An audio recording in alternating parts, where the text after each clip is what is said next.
രാമായണ മാസത്തിലെ അവസാനത്തെ ഞായറാഴ്ച രാമപുരത്ത് നാലമ്പലങ്ങളിൽ അത്യപൂർവമായ ഭക്തജന തിരക്ക്. കർക്കിടകത്തിലെ 4ാമത്തെ ഞായറാഴ്ച രാവിലെ മുതൽ തന്നെ ഭക്തജന തിരക്ക് ആരംഭിച്ചിരുന്നു. ഭക്തജനങ്ങൾക്കായി എല്ലാവിധ സൗകര്യങ്ങളും 4 ക്ഷേത്രങ്ങളിലും ഒരുക്കിയിരുന്നു. മോൻസ് ജോസഫ് MLA രാവിലെ തന്നെ ക്ഷേത്രത്തിലെത്തിയിരുന്നു. നാലമ്പല ദർശനത്തിൻ്റെ ഏറ്റവും അനുഗ്രഹീതമായ ദിവസങ്ങളിൽ ഇവിടെ രാമപുരത്ത് നാലമ്പല ദർശന സന്നിധിയിൽ എത്തിച്ചേരുവാൻ കഴിഞ്ഞു ജീവിതത്തിലെ ഒരു വലിയ ഭാഗ്യമായി ഞാൻ കരുതുകയാണ്.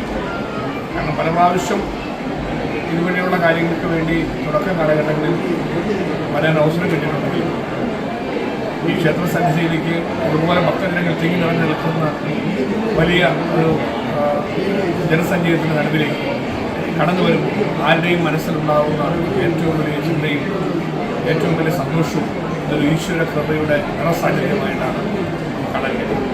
ചലച്ചിത്ര താരമായ പ്രവീണയും കുടുംബവും നാലമ്പല ദർശനം നടത്തി. ഓഗസ്റ്റ് 16 രാമായണ മാസത്തിലെ നാലമ്പല ദർശനത്തിന് സമാപനമാകും.